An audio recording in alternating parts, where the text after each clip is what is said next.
All right, folks, this is Mark Lee. I am starting a new show here on IBM TV, and I'm very much looking forward to our conversations here. I'm actually hoping that we're going to have a couple of guests come by that are friends of mine, and I've already sent information to Ankit and the crew, so I'm hoping that they will be joining us very shortly, but we'll find out if that goes on as planned. But definitely, we're going to have some interesting conversations here. I've been involved in media for a number of years. I've actually worked in a lot of different fields. I have been a newspaper reporter. I did that in everything from high school, and I'm in my late 50s now, all the way up until like more recent years and things of that nature. So I've definitely got some print media experience. I've also worked in radio for a number of years. My parents started a radio station when I was a teenager. That being said, I got a lot of radio experience. I worked with their radio station for about 10 or 12 years.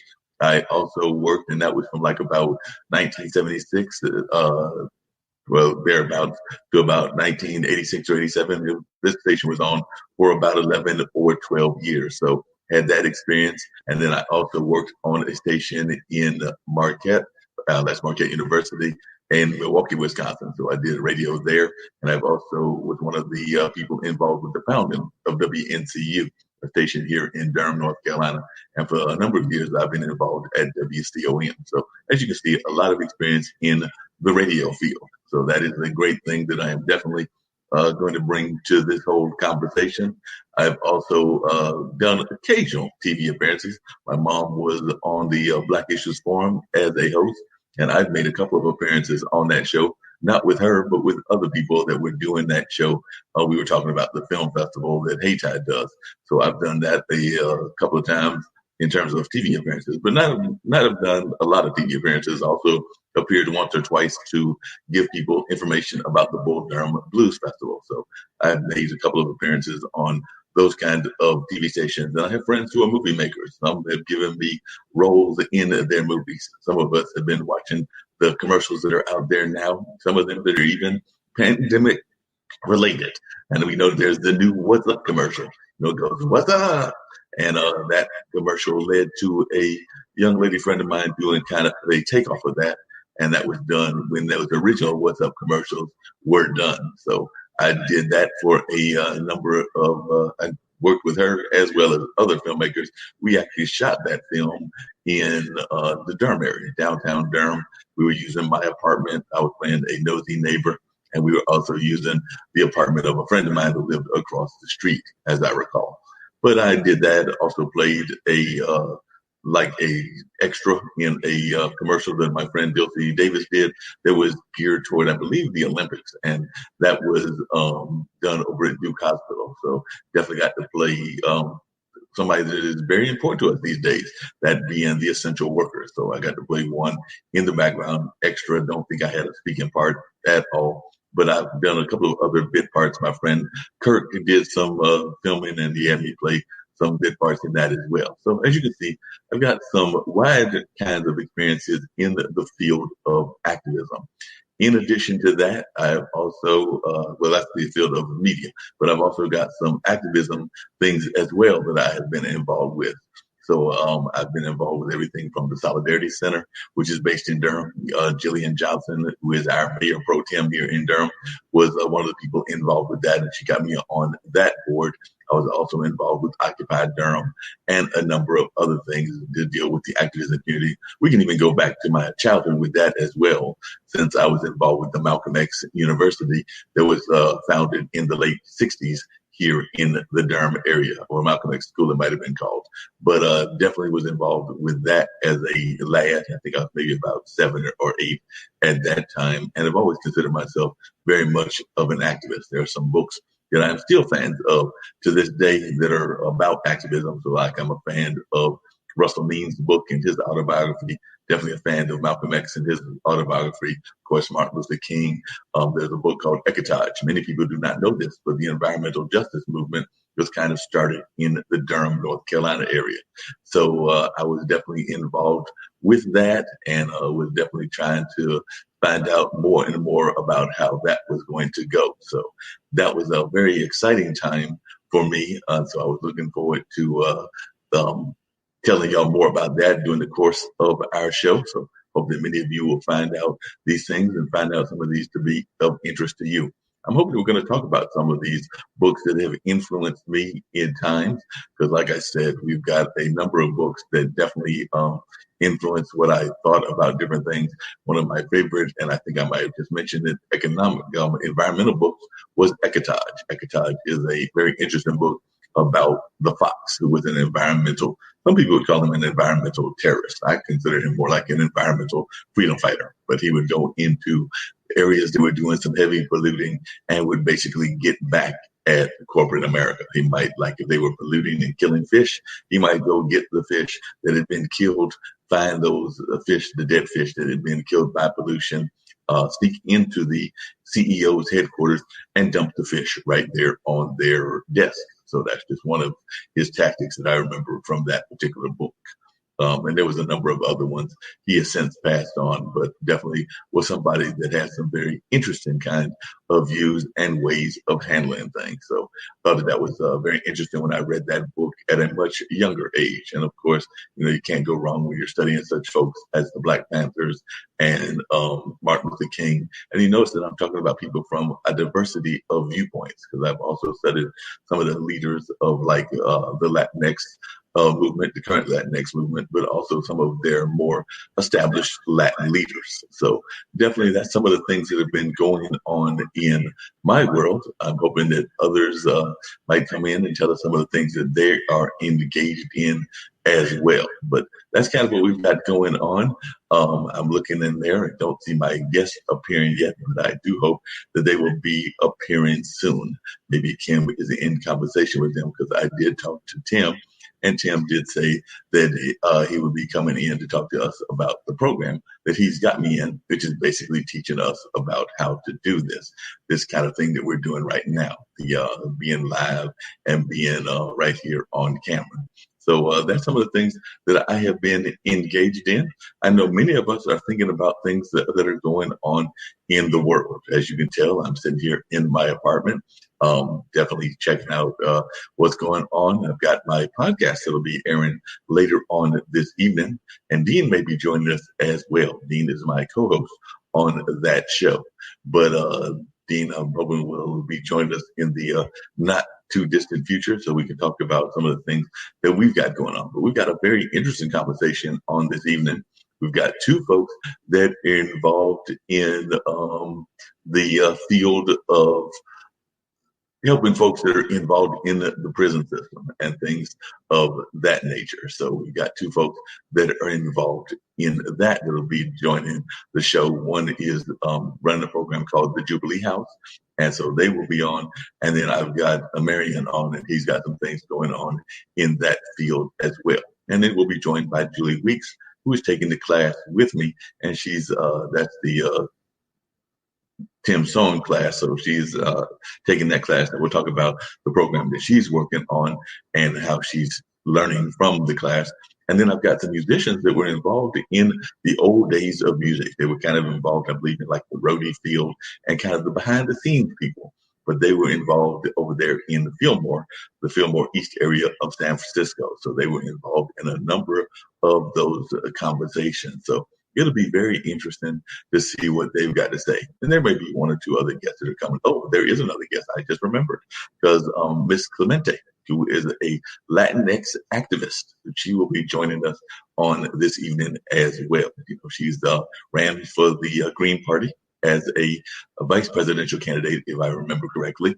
And so she will be joining us. She has also, of course, been involved in New York politics as well as on the federal level. So it should be a very interesting conversation with her also. So that'll be going on from 7 to 9 on the podcast that I do, which also is on Monday nights. That's between the hours of 7 and 9. So that's 7 and 9 our time and everything. So on the East Coast time. So it should be a very interesting conversation. So we're looking forward to that. And of course, we're always looking for other guests as well, because me and Dean have started, basically amounts to like a little podcast network. So we've got some other podcasts that are affiliated with us as well, including Omasadi's one about the Black Girl's Guide to Menopause. And also we've got one that is Jess Everhart And kind of what she does is deals with a lot with justice and things of that nature. So definitely seeing how that will go and seeing how that will go along with that. I see that one of the members of our family, Jim, has jumped in and said how proud he is of the show and how we're being involved in things of that nature. Who knows? Maybe I'll see if Jim wants to jump in on the conversation if he's available. But Kim will have to make that introduction and see if he wants to jump in on our conversation and what we're doing here on this show. So definitely looking forward to hearing more about what folks have got to say. If you're watching this show on Facebook and you're interested in learning more about what we're doing, definitely, reach out to me. Let me know what you're thinking of the show. If you've got any questions involving what we're doing, we're planning to do, like I said, definitely experience in radio, definitely have done a lot of conversations in radio. So I love doing interviews. So I'm definitely looking forward to having some interview conversations. So definitely that's some of the things that will be going on. Matter of fact, I know that Kim has done this a couple of times. So I think I might reach back and see what kind of books we've got here that we might decide to pull off and talk about. So let's see what books we've got here that might be of interest to others. Well, we've got, of course, John Grisham. I've got the John Grisham book here. And of course, we've got a book that many people are aware of, The Celeste Prophecy. So The Celeste Prophecy is a very interesting book, but this is one that I know that many people will be engaged in and wondering about. I was actually have the pleasure one time of meeting Chris Gardner. Chris Gardner is a very interesting gentleman who, as many people know, there was a movie made about his life and times and things of that nature. So definitely he had a very fascinating story. And of course, there was an event at North Carolina Mutual, which is a very popular place here that I attended. So definitely doing well and definitely looking forward to telling you more about the time that I met this gentleman. But, there was a movie that was made about his life. And he definitely came up from like the bootstraps. He had gone through some very difficult periods. I mean, some very hard periods and everything. So this is definitely a great book. If you're not familiar with it, check it out. The Pursuit of Happiness by Chris Gardner. That's The Pursuit of Happiness by Chris Gardner. If you're not familiar with it, I would definitely recommend that you learn more about that particular book. So it's a great book that you might be interested in learning more about. So that's one of the books that I think folks will find of interest. And of course, I've got other books here as well that people might find of interest. Of course, you cannot go wrong without knowing this very important document. We need to know it very much in this day and time, the U.S. Constitution. Now, they have some people that, in my mind, might be trampling on the U.S. Constitution. So definitely, if you're not familiar with this book, get this book, the U.S. Constitution, and you learn about the different rights and bills that exist. So, those are two very important books that we all need to know and be aware of. The U.S. Constitution is definitely a very important one that we should all be aware of. So, like I said, there's a lot of people involved in politics that I think don't probably even know that much about the Constitution themselves.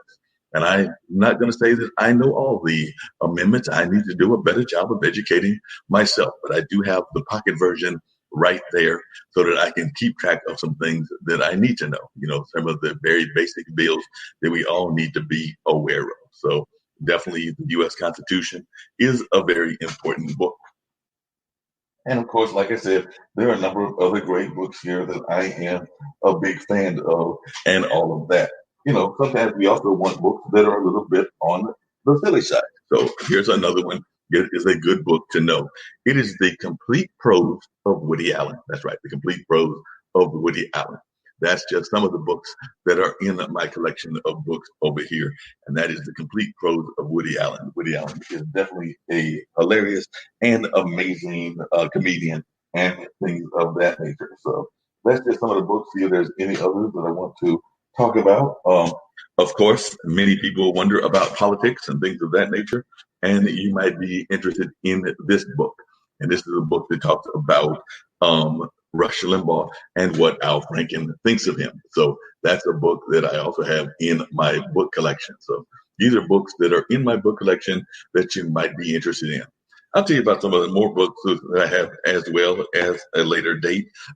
But those are some of the books that are in my collection and some of the books that I think folks may be interested in learning more about. So that's some of what's going on in my world and things of that nature. I see that Ankit has joined our conversation, and he's definitely enjoying what we're saying, and he's excited to see a radio show right here on IBM.TV. So definitely glad to see that he is enjoying what we are saying and doing. Might have to go get a drink of water in a little bit. I love to talk, and I definitely love being engaged in conversation. But right now, throat was a little parched, so I might have to get a glass of water and things of that nature. Because I did the right thing. I definitely covered my mouth when I remember something I'm supposed to do during this day and time. So, everybody's going on with what's going on with the pandemic and things of that nature. And I know our ambassador will be joining us later on. And she's always talking about cover your mouth when you sneeze. So I definitely tried to remember what our ambassador said. Aren't you proud of me, Ankit? Oh, I did a good job of trying to remember how to do that. Probably should have done it in my elbow now that I think about it, because I think that that's what she recommends. But I did try to cover the mouth when that little bit of a sneeze came around. So just wanted to say that right here and there. And of course, since this is a radio show, I might even also be engaging in some musical conversations and talking about some of the music that is very dear to me as well, as I am a big fan of blues music, and I do have some blues music that is nearby. So I may put on some music and let y'all hear some of the music that is very important to me. This being a TV show, I may try to pull up some videos of some of the artists that I am a big fan of as well. But in the meantime, I may just have it playing in the background. And I may play that later on one of the shows as well. So there's a good possibility that you might hear some music like Bobby Hinton, who's a local artist, or Cool John Ferguson, who's a local, or John Shane. All of them are local artists. Or you might hear me grab some national artists, folks like Buddy Guy, B.B. King, folks like that, Little Walter, and just folks that fall in that. But don't think that it's just going to be blues, because even though blues radio is my email, bluesradio@gmail.com, that's not the only kind of music that I like. I'm also a big fan of soul and R&B, big fan of jazz. So there's all kinds of folks that you may hear from me as well. So definitely keep that in mind.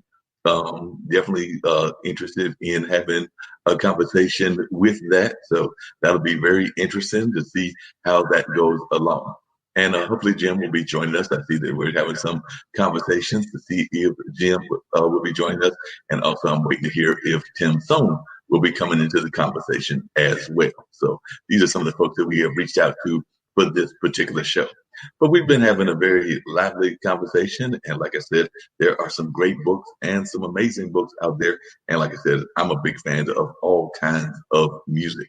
Everything from, like I named a couple of genres, but there's even genres that people would be surprised that I like some of their sounds.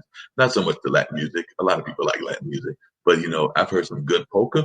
And that's right. And we have a very good polka band that is based right here in the Triangle. I've heard a good couple of Irish folk bands, and there are a couple of those that I believe exist here in the area. And, some folks may be surprised, but there's even bluegrass and country that I am a big fan of. As a matter of fact, there's a band that is very interesting. I might see if I can't get them to come on the show one of these times, called Gangsta Grass. They blend bluegrass with rap. And that's how they came up with the name Gangsta Grass. And they played here in the area a couple of times. Of course, everybody's kind of holed up because of what's going on in the world. So they are doing concerts and things of that nature from the computer, but not doing that much travel right now. But hopefully that will all be changing in the very near future. So that's going to be very interesting to see how that plays out and what folks think about what goes on with that. So I'm very interested in seeing how that plays out and what goes on with that. If we hear anything more from them or what's going to happen along those lines. So it's going to be very interesting to see what goes on and if we can get them here. Because there are a couple of artists here. Like I said, I do love the arts, both visual arts, my dad being a photographer as well as being involved in other forms of the arts. But then I also love the theater arts and music and dance and a number of other things. So there are some artists that I'm hoping to bring on to this platform so that we can have conversations with them about what they're involved in. So definitely should be interesting to see what they've got to say and what they are doing. So definitely it should be interesting, and we're looking forward to having a great conversation with them as this show goes on. Because like I said, I've had the pleasure of being on the podcaster show and on the entrepreneur show. The entrepreneurs is on Wednesday, the podcasters is on Thursday, and for the first time this past week, I was on the Saturday show as well. So had a pleasure of being on some of the other shows and have thoroughly enjoyed it. So definitely looking forward to having more and more people learning about the various things that are going on around the world, not just here. You know, I've got friends that are involved in the arts and activism, not just here in North Carolina, but also here in the United States and around the world. So it should be great having conversations with them and talking to them about what they are involved in. So definitely should be very interested in seeing how that goes. If anybody is over here checking us out, I would love to hear how things are going on in your part of the world as far as how you're coping with the pandemic, what you're doing. Are you working from home? Are your kids working from home? I don't have any kids, but I do have 2 nephews and plenty of friends that do have kids, some that are of school age, many that are the young adult age or the age of like college kids and things along that line. So I'm very interested to see what happens and how they are surviving. So hopefully we'll be getting into conversation with them in the very near future, and we'll be talking to them about what they've got going on. So we'll see how that all plays out and what happens with that. So I'm definitely interested in seeing what folks have to say and what they're doing in that regard. So hopefully folks will be joining our conversation in the very near future. I'm going to check with my producers and see if they've heard from any of the people that are saying that they want to come on, either from our family or from other parts of the family as well. I know there's been some conversation with Jim, who is a member of the IBM.TV family. And of course, I've had conversations with Tim Sohn and others. So hopefully we're going to see if they're going to get a chance to jump in on the conversation. I do know that some of them told me that they would be available if needed. And like I said, I'm hoping that Dean, who I do the show with, in terms of the Straight Talk with Dean and Marc, will be joining us as well. So these are just some of the folks that I have reached out to on my own. But like I said, I'm going to check with the producers and see if they've got any word as to whether we've heard from any of those folks or not, since I unfortunately cannot see who's in the room other than those that are doing chats and everything. So definitely I'm hoping that we've got some folks engaged that are in the room. So Kim, if you can hear me, are you still in there and in the room? And I hope that I'm doing a good job. But if you can jump in and let me know what we've got going on, that would be greatly appreciated. Hey, Marc. Hey. So I dove off on you like that, but I work all day with no food. So we had usually sometimes I'll get a few minute break and I can get something to snack on. But I had to run and get something to eat.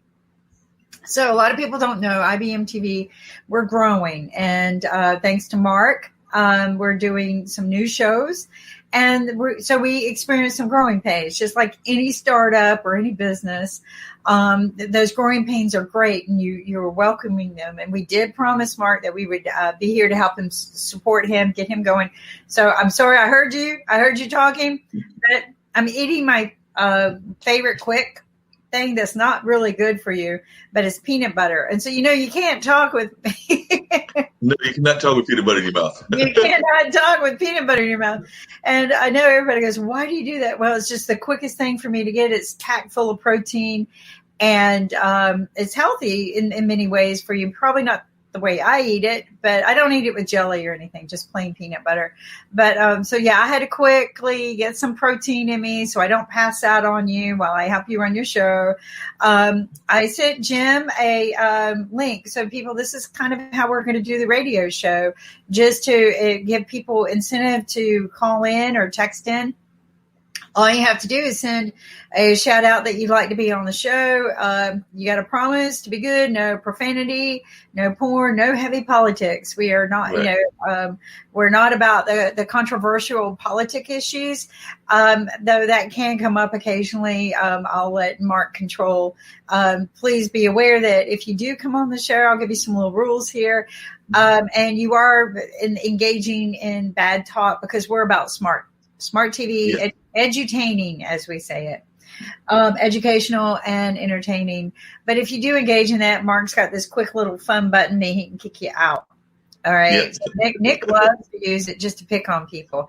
He goes, watch this. I could do this if I don't like you, click, or, if I want to be. So Mark will have, or one of the producers or directors who will be working with Mark will have the ability to kick you off. That doesn't mean we don't like you. It just means you were not abiding by our rules. And again, that's Right. no profanity, no porn, no rude talk. Okay, people, we're about promoting and bringing out the positive of power thinking. And Mark, thank you for sharing your books with me because, I love books, right? I am a big fan of, and that's just one bookshelf. So I've got another bookshelf over here and one out. I got a dual bookshelf. This sounds weird, but out in the garage because it's somewhat environmentally controlled out there. And I got a double bookshelf that goes about 20 foot high in the garage. I can't throw away a book. It's really bad. Oh, Kim, I can definitely relate to you. I cannot throw away a book. This is my most immediate bookshelf because I'm very bad in terms of like house places that you wind up throwing the books. So I was keeping some of my books in the kitchen cabinet in my apartment, and I was thinking to myself, that makes no sense to have books where dishes need to be. So I was at a discount store and bought a bookshelf to try to, make the apartment have things that it needs to be. So like, if the cabinet is intended because it's above the oven and the sink for dishes and kitchenware, I figured that's what it needed to do. So I put those books or moved those books away from there onto the newer bookshelf. But I have, there's a bookshelf in my living room, actually, and like a coffee table. So there's actually two bookshelves in my living room and a bookshelf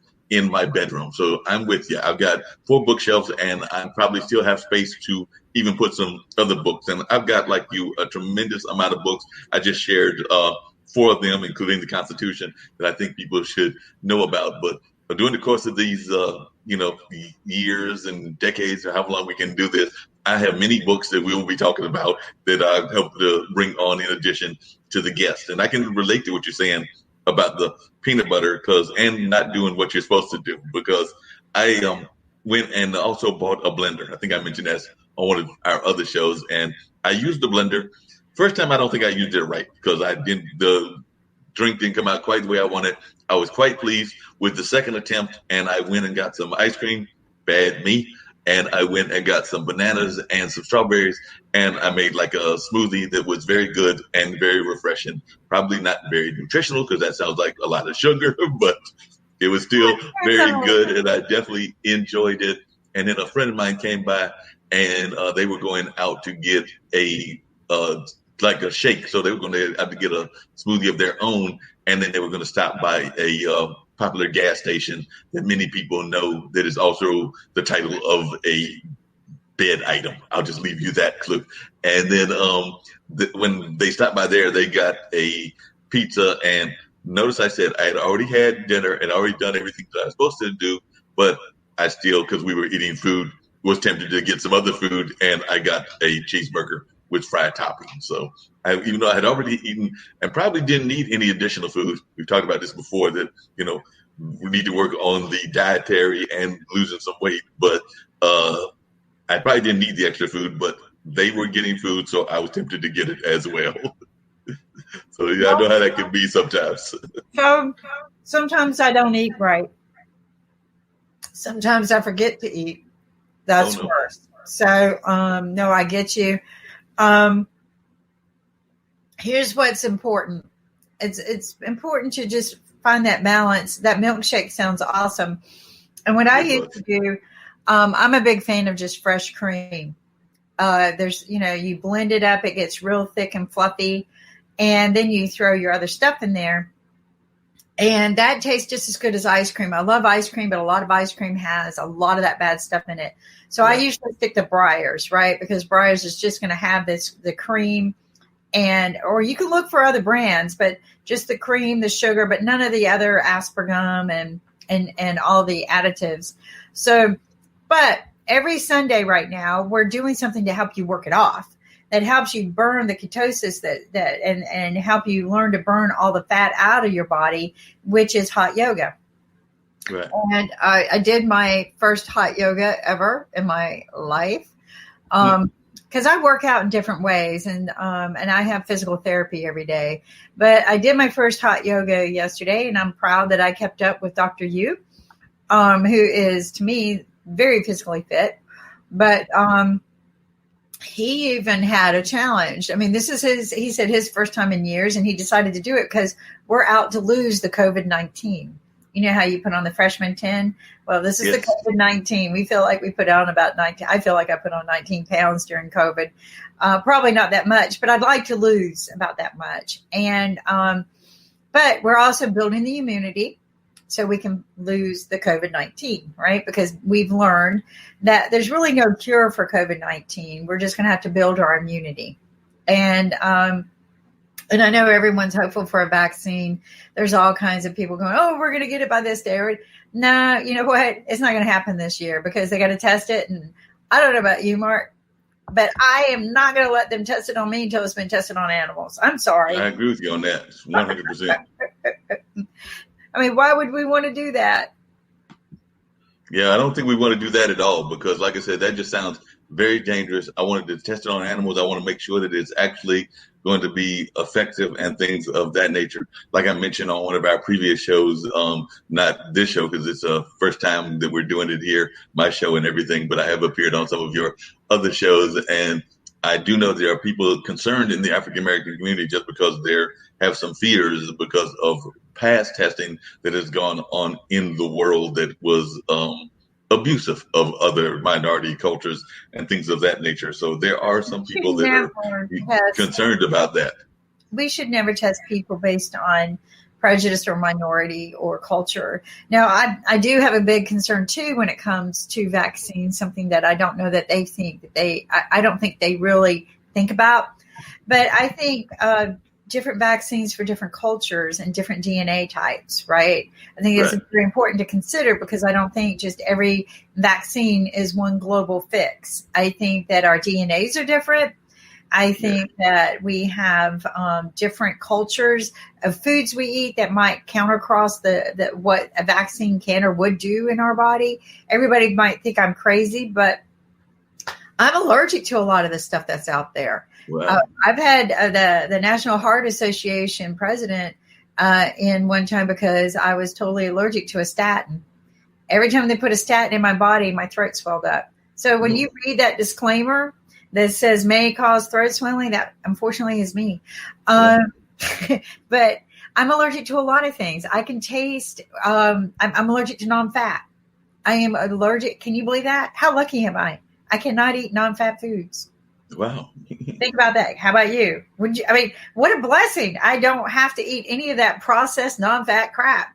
I can't think of anything that I'm allergic to. And I'm trying to think if there's anything that I've had allergies to in the past, and nothing's coming to my mind. I do know that family-wise, I've got a couple of eczema things that might pop up every once in a while, and definitely there are family members that have had it happen. And so some of that is environmentally based, I'm sure. But I can't think of a food that I have ever been allergic to. I'm sure there might be something, but if it is, it hasn't caused any problems. Now, there's some foods that don't like me in the sense that they put on too much weight, or they might do other things. I'm not lactose intolerant, so milk's good by me, and things of that nature. I'm trying to think if there's anything that I'm actually not that good with, and I can't think of anything off the top of my head because I'm probably one of those people that, there's that old saying about you're good for all foods. If you see a food, did you like the food or something like that? And that's kind of like me because there's many foods that I definitely enjoy and probably enjoy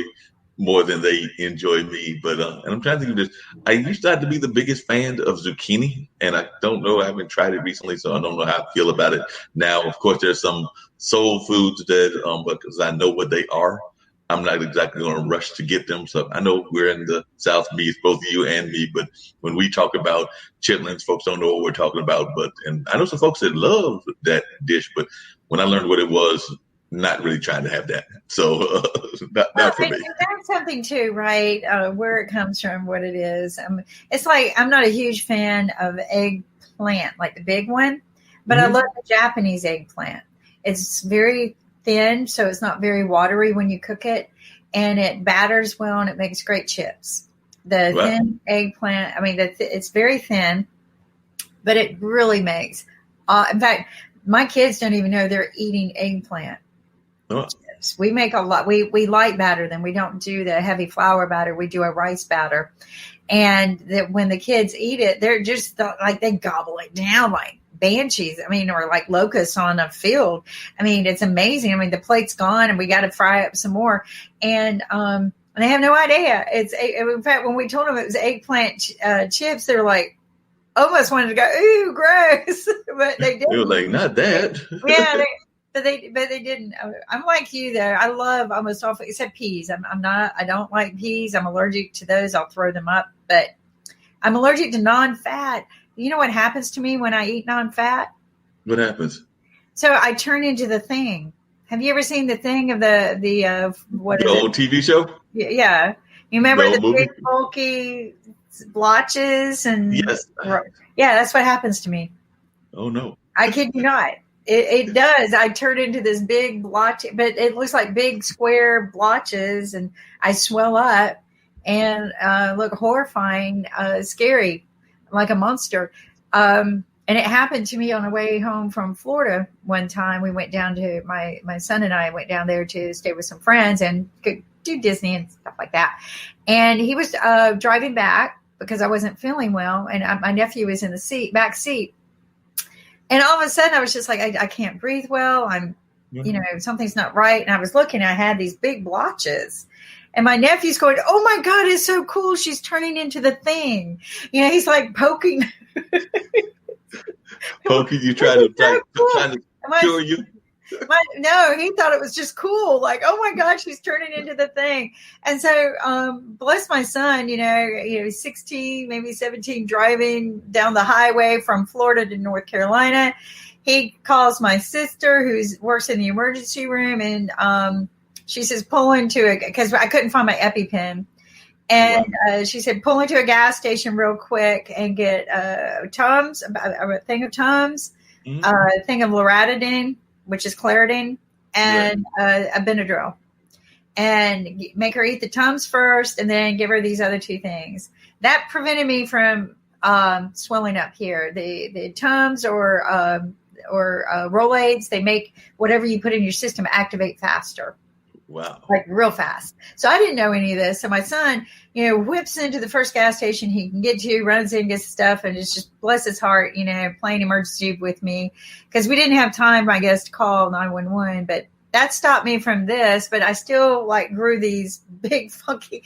I look like the Thing, and so my nephew was freaking out. But they got me to the emergency room after they did that, and the doctors were like, "Wow, how did you know to take that emergency setup? That's what we try to practice here if we don't have an EpiPen." But out of that, I learned I can no longer eat I could no longer eat anything that said non-fat on it. And I discovered that non-fat foods have never tasted good to me anyway. I could taste something different in them. So, but I've also learned that a lot of the non-fat foods that you eat that are hydrogenated will triple or quadruple the amount of fat in your arteries.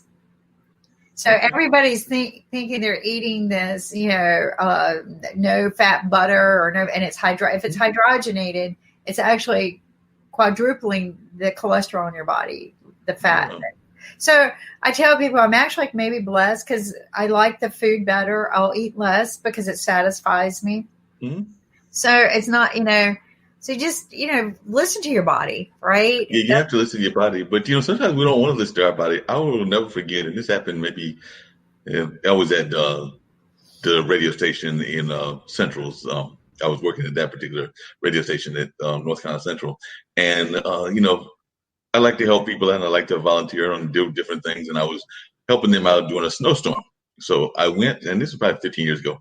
I went for a walk because I went first to the bus stop because I'm a mass transit person. And I was going to catch the bus, and that should have been the first clue. Buses weren't running. So they had asked me to come in and substitute for somebody. And I was like, I'll walk to the bus stop, and the buses weren't running. So that should have been my first clue. So I should have listened right then and there. But no, I was stubborn even then. So I probably in my, let's say, late 30s, early 40s. So I was like, I'm going to keep on going. So I turned around and walked toward the radio station. And I think I didn't even get downtown. And before I could get downtown, what happened there?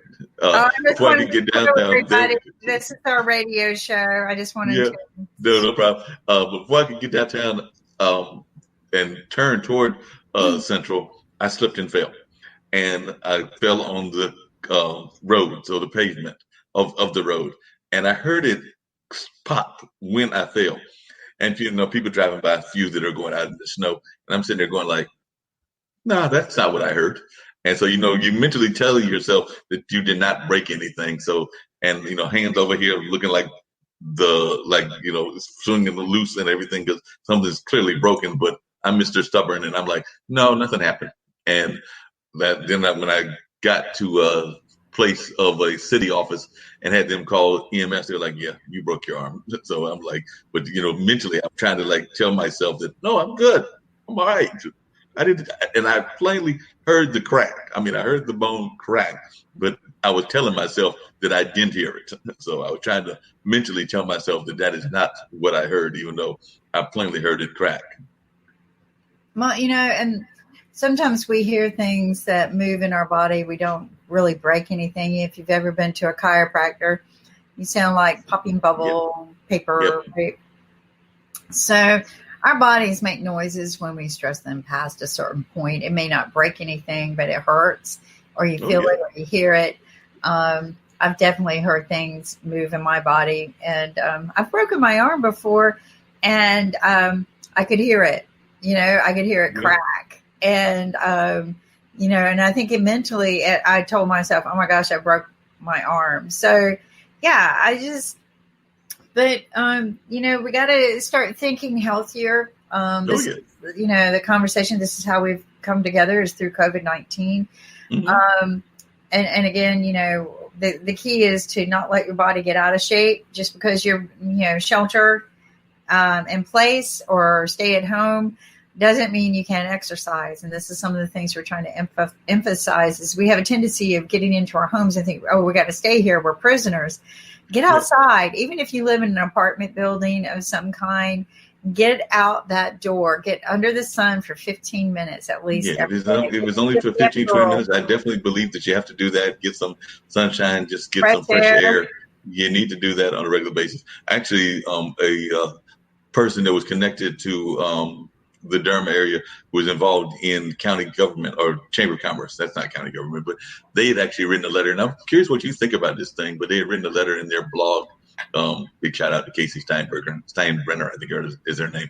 But in the blog, and she's no longer in that office, she was talking about how she feels that a lot of, we call ourselves Economic Monday, in the whole block, that a lot of companies are not preparing themselves to be ready for the recovery that we're supposed to be in, because basically she was putting things into three categories: those that are definitely going to be prepared, those that might be prepared, and those that are probably not going to be prepared at all. And unfortunately, the entertainment industry was one of those that she put in the not prepared at all category. But she did think that they could do things about that. But I was just wondering what you think in the sense of now that we are having people going back to work and things of that nature. Do you think that we're actually being prepared to get engaged in the economy again, or do you think that folks are going to not do what we're supposed to do, which is stimulate the economy, and that they're going to hoard the money? But I'm just wondering, do you think that we're actually both on a business side, because I know you're a businesswoman, are we prepared to actually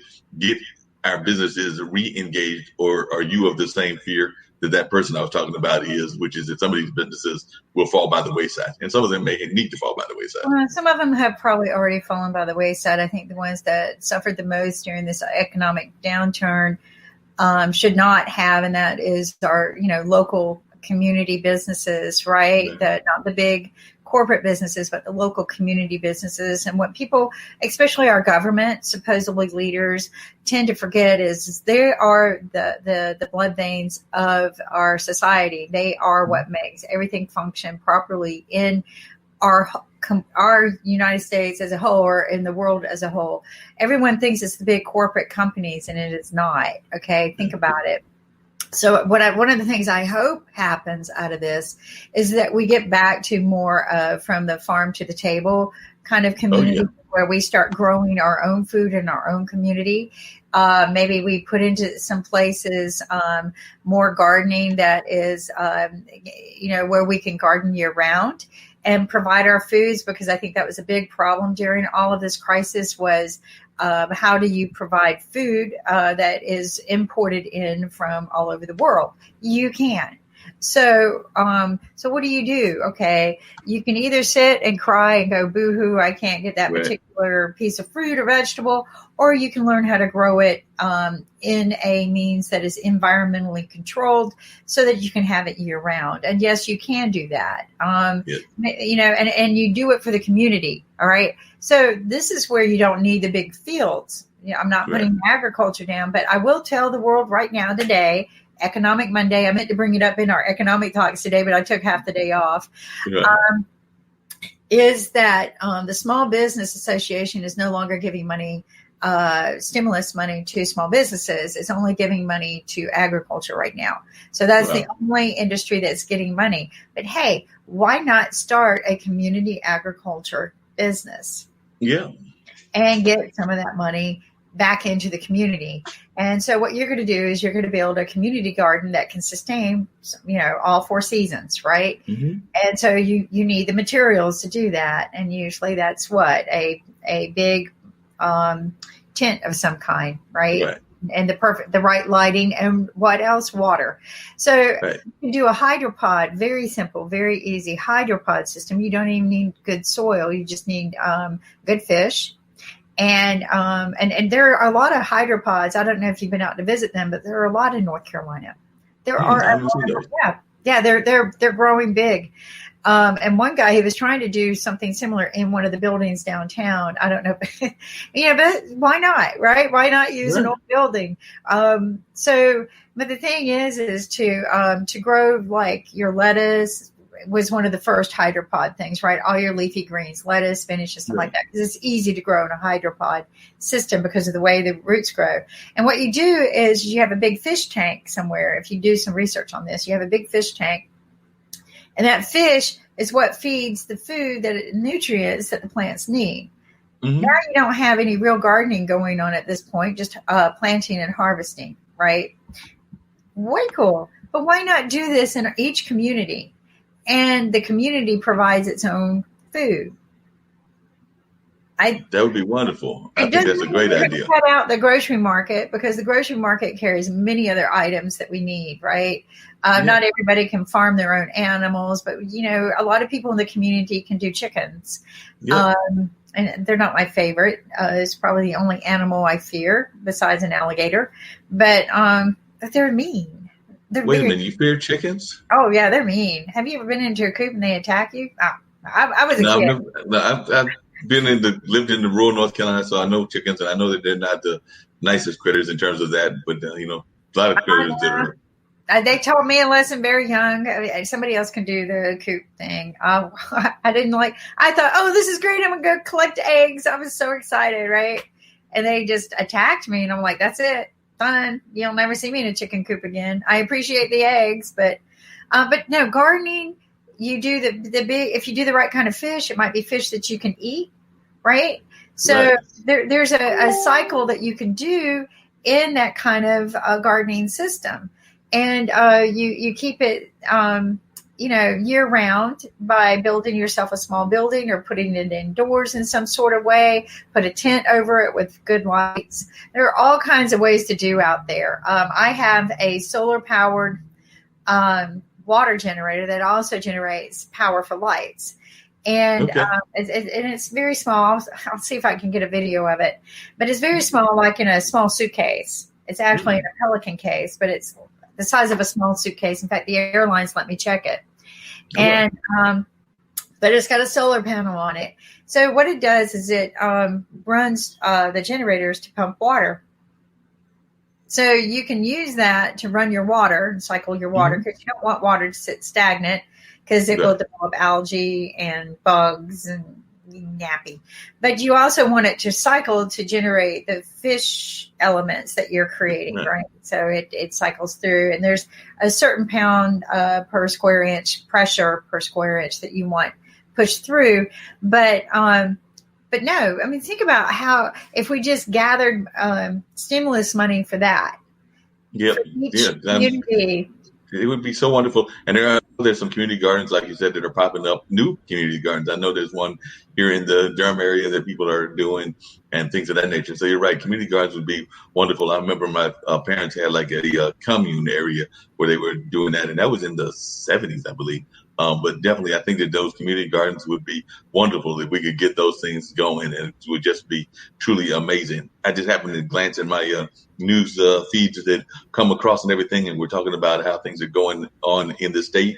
Folks that are listening and are following what's going on here, meaning North Carolina, where we are at the moment, but we're global, worldwide. But people are interested in what's going on in all the different parts. I just saw that Governor Cooper has said that by midweek, he's expecting that we can go to phase 2. So I think he's planning to open up the state even more. That's what he just announced, that he's going to make a decision by midweek. How is the state doing?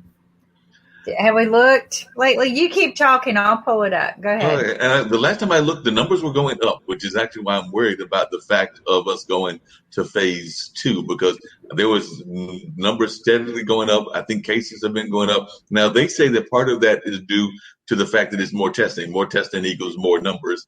And I get that. But at the same time, I'd rather us be totally safe versus less safe. So when I saw that breaking news that he was hopeful of opening up phase 2, and I think it's a 3 or 4 phase strategy, that worries me, because like I said. Okay, so let's take a look at world numbers real quick. Can you see this? Cool.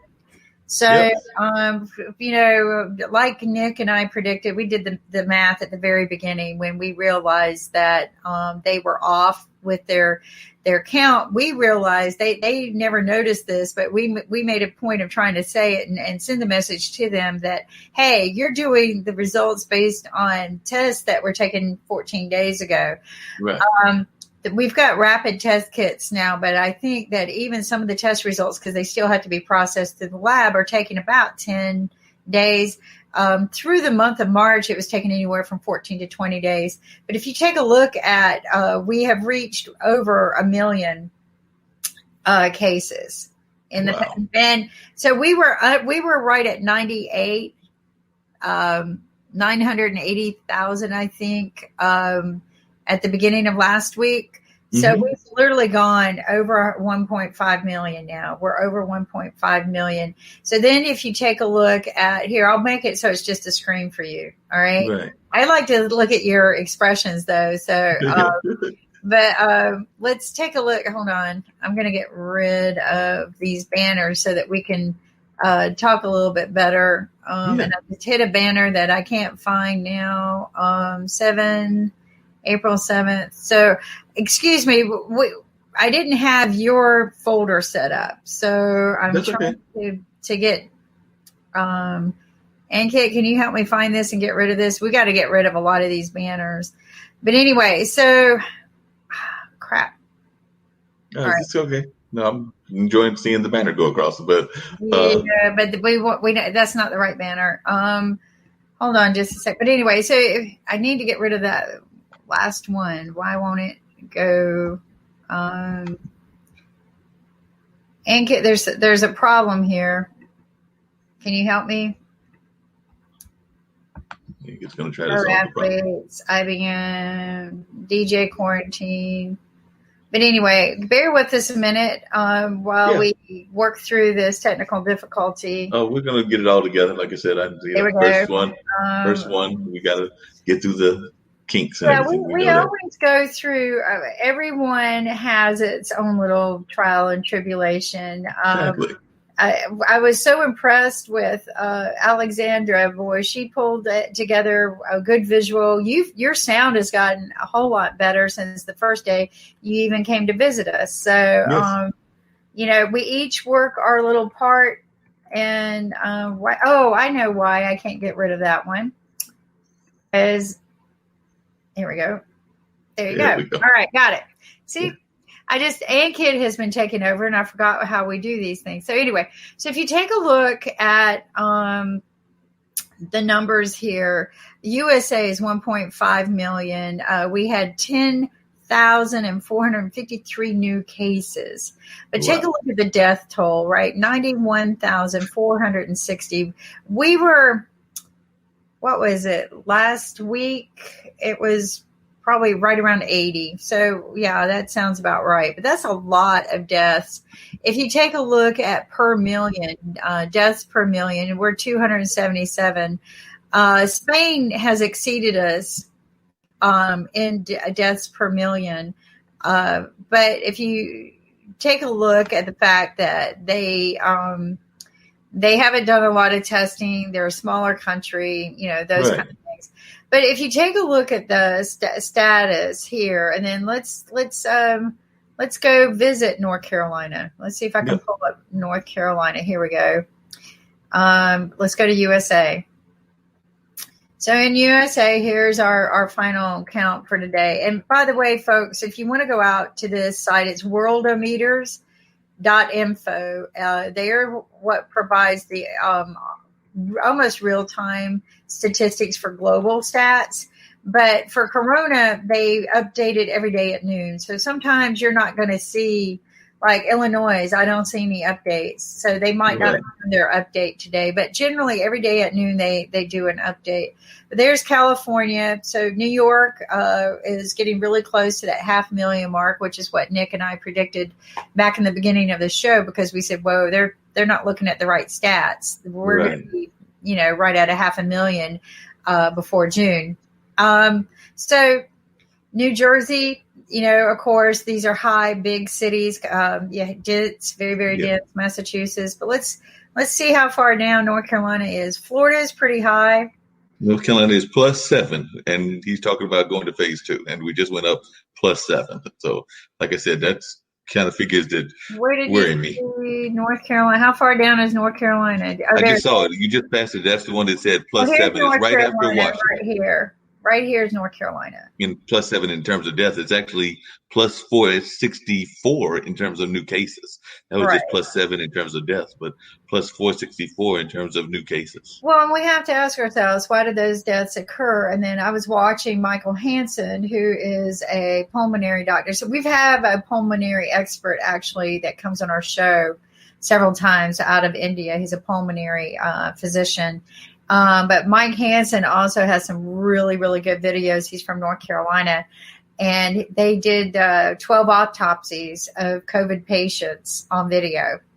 Okay. And it shows you why the people are dying from COVID. And it's a very interesting series.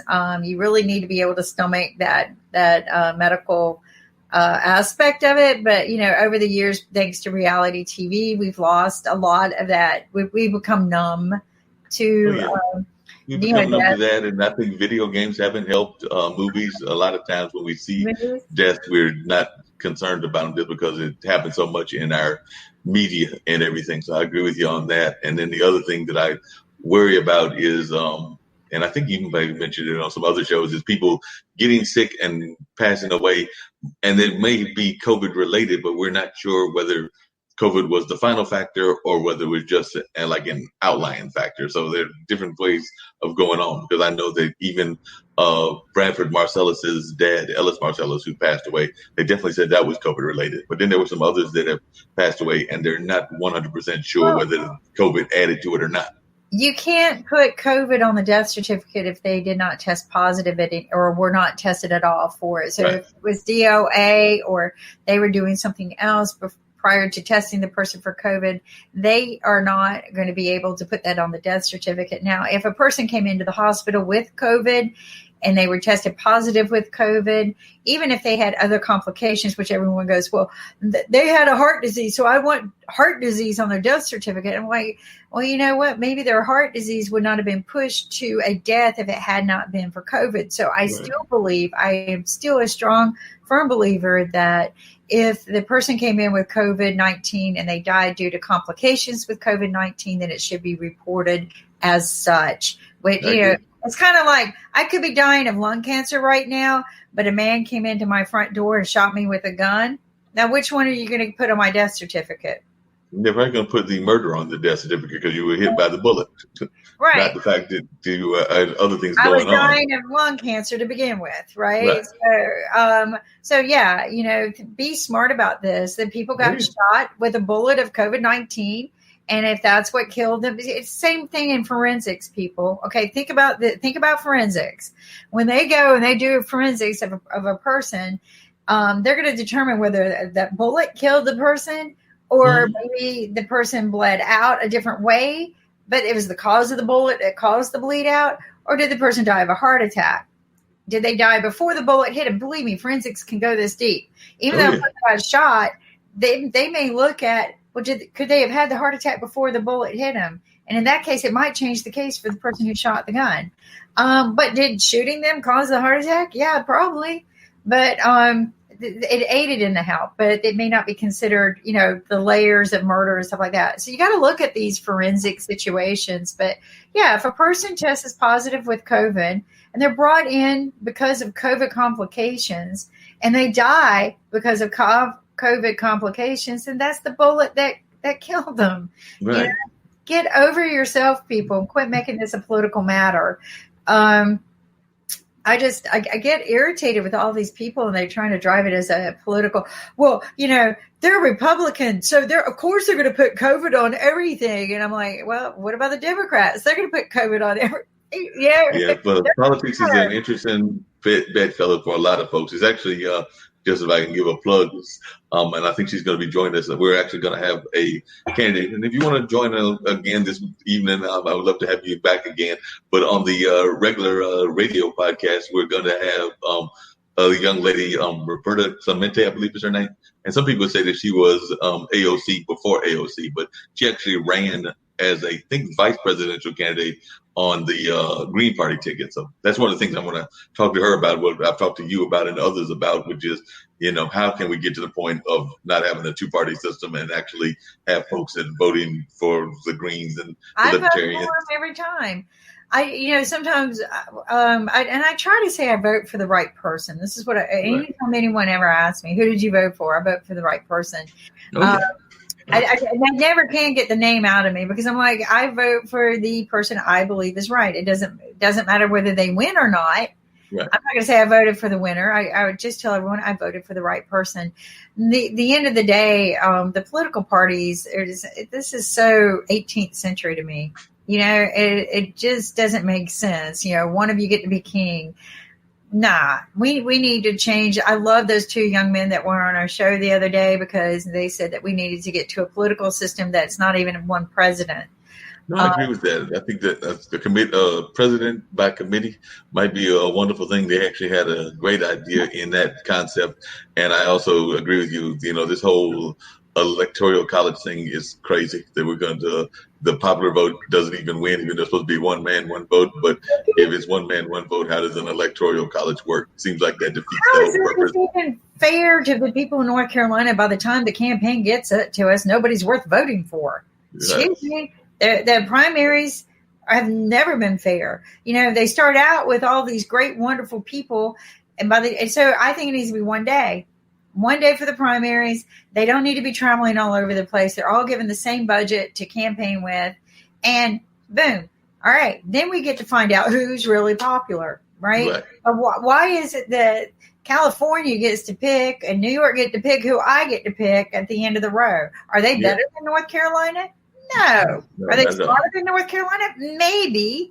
They got better prejudice laws in their states. They're not as prejudiced in their states, but No, that's not to me, that's not the real voice. It's not. No.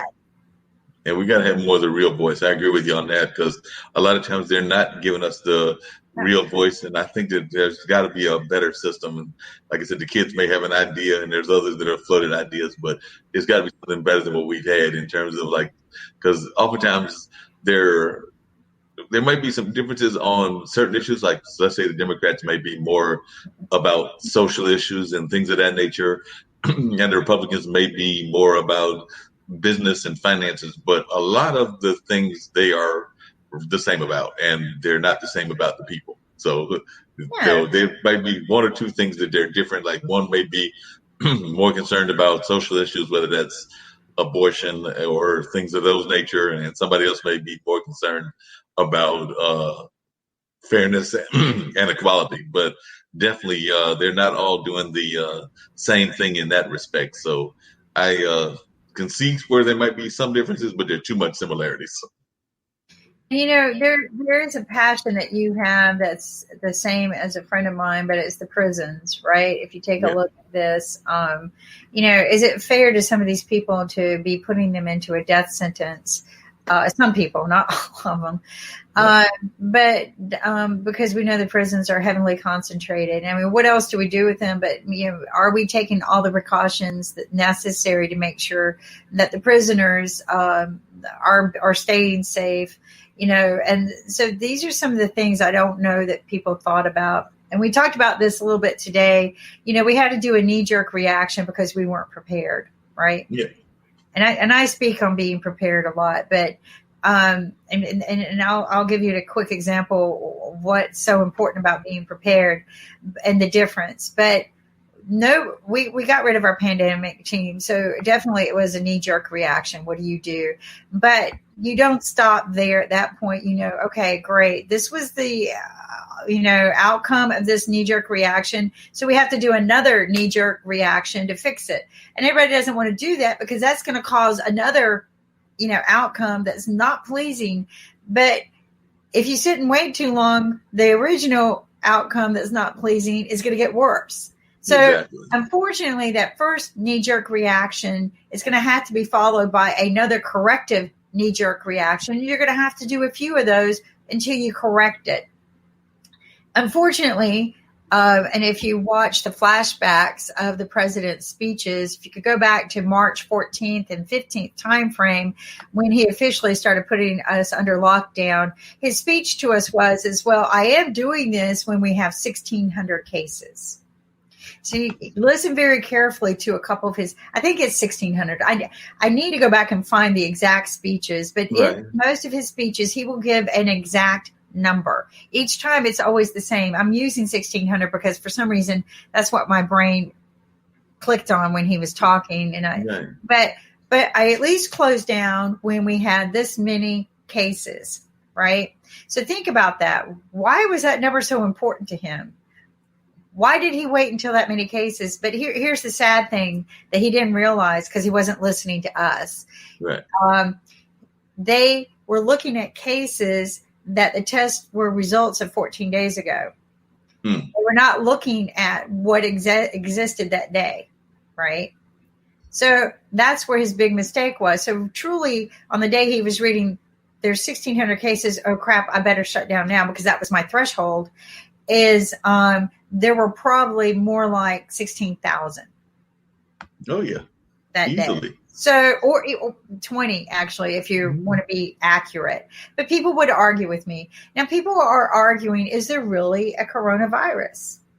Oh, no, I've heard people say that because, some people, and I've said this before, and I've got some dear friends that are this way. If they don't see a victim in their life, then they don't think that it exists, meaning that they have to see, one, the victim that they know had coronavirus, and two, they need to see concrete proof from the doctors or whatever. And I'm sorry, I'm not one of those people. I don't need to see that a car is going 100 miles an hour, is heading to me, and it's like 2 seconds away from me to know that if it hits me, I'm probably gone. So I don't need to know that in order to know that it's real. So I don't have to be physically hit in order for it to be real to me, in order for me to actually just see the direction that it's heading in, know the speed it's going, to know that I need to step off to the side. Right, exactly. And so I want you to take a look at something in the overall world population, because this is brought up very, very often.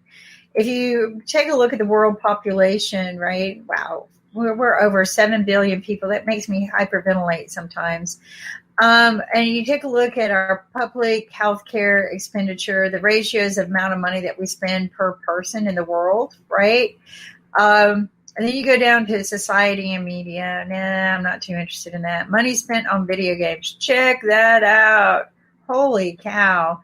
Wow. But the one word that people bring up all the time is, well, more people die with the flu. Yep. Right? So here you go. Diseases, communicable diseases, which I think COVID is in the communicable disease factor. But if you go down, seasonal flu deaths, 184,000. Now, could some of the COVID-19 be really considered, could they have been the flu and then COVID-19? We don't know. Right. Because they tested positive. But what I will tell you, because I've heard many people tell me that they've been to the doctor this year for flu-like symptoms, and they tested negative for COVID and positive for flu.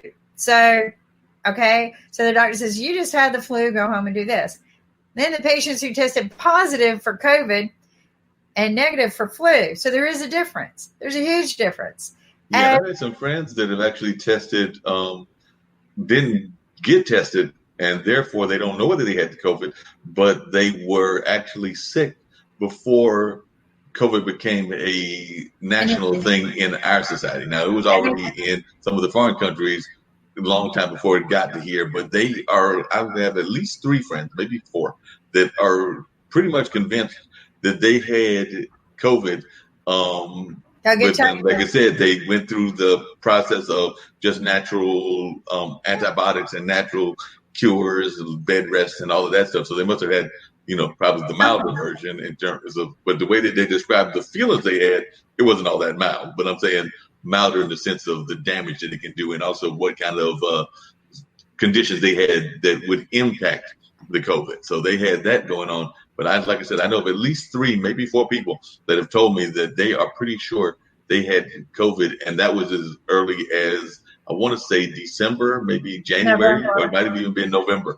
It was November. There was a huge flu that just took over the United States. It was a coughing flu. Mm-hmm. And seriously, you would almost consider it a COVID, like one of the older SARS or more, not that bad, but, right. But it was a very strong coughing flu that people stayed sick from pretty much Thanksgiving is when it hit. So from Thanksgiving until like January 3rd or 4th is when their coughing started to subside. And I know this because I know a lot of people who had it, including my own family. I did not get it. Whatever it was, it did not come to me at all. I was blessed. It might have been because I was going down to Miami a lot during that time. And maybe being in the heat and in the sun was a blessing. But the only way to know is to get tested, because there is a test that tests whether you've had it already or not. It comes in the dual cassette. I know all about the test kits now because I've been doing a lot of work with that part of the world. And I've learned a lot in the last few days. But will there be permanent damage? When you look at the autopsies that Michael Hansen did, if you just want to Google Michael Hansen and look at the autopsies, there is strong belief that COVID will create a permanent damage. And I'll show you an example. This is my favorite example. Actually, doctors love it when I do this. Hold on just a second. Yep, she's going to pull out something. I got to go down to my box because I haven't been in here to pull this one out in a while. So, I have a box of, little things that I like to show people. But you might know these, right? You recognize this? Oh, that looks like is that a sweet gum ball? Yeah. With the sharp spikes that if you're barefoot, it really hurt, right? So yeah, they hurt big time. Well, I got rid of them in my yard. It took years. I got rid of all of the trees, and it took me weeks to find these. But when the first time I saw what the corona looks like in the description, I was reading one of John Hopkins' white papers on it. It talked about how it had little spikes all over it, right? This little ball. And when it goes in, the spikes will land on your lungs and tear your lungs, and it will look like a honeycomb. It will look like your lungs will look like this. Okay. All right. So it's tearing at your lungs. So your lungs don't naturally heal. No. That kind of scarring. Mm-mm. No. So is there permanent damage? Probably. You think if your lungs got tore as tender as your lungs are? Yeah. Yeah.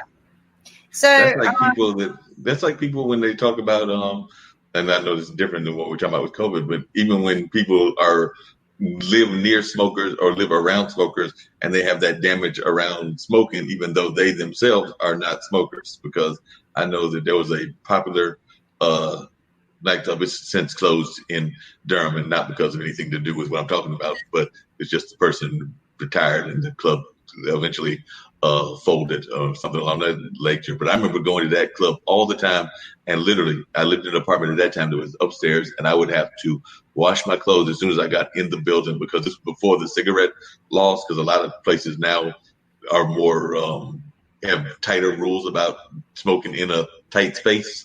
But at that time, they did not. And I remember just going there and literally, I was so glad that the washing machine was right by my door as soon as I opened the door, because I think I was almost peeling off stuff as soon as I walked in the door so I could throw it in the laundromat, because literally as soon as I left that particular nightclub, I'd be like, what's that? Oh, that's right. It's the cigarette smell. Well, just think about COVID, right? It doesn't smell. You don't know. And exactly. My son said that they take all their outer clothing off in the first room that they enter the house, and they leave it there. You can sanitize. From what I'm told, if you can set your clothes or stuff in the sun will get rid of the COVID if there's COVID on it. So that's a good way to sanitize. But we're time out. And I saw that. I saw we had run out of time. Kim did not make it, but I will reach out to him and see what happened, and a couple of other folks, and I'll get with Ankit and try to make sure that we have other guests other than just me and you. But I did enjoy the conversation. I thought it was a good first show and everything. Yeah, first show. We decided to do it at the last minute, so you don't expect a lot. And this is better for us because we can work the kinks out, make sure everything runs smoothly for when you got a lot of people showing up. Because, given the guests that you're going to be having in the future, but make sure that they want to do a follow-up visit with you on radio show with Marc Lee, 2 p.m. Monday Eastern Standard Time. And I can play our ambassador for us. I'm not as good at doing this as Ankit does, but it could just remind us the sweet little things that we need to be learning to do as we move forward with reentry. Yeah, definitely.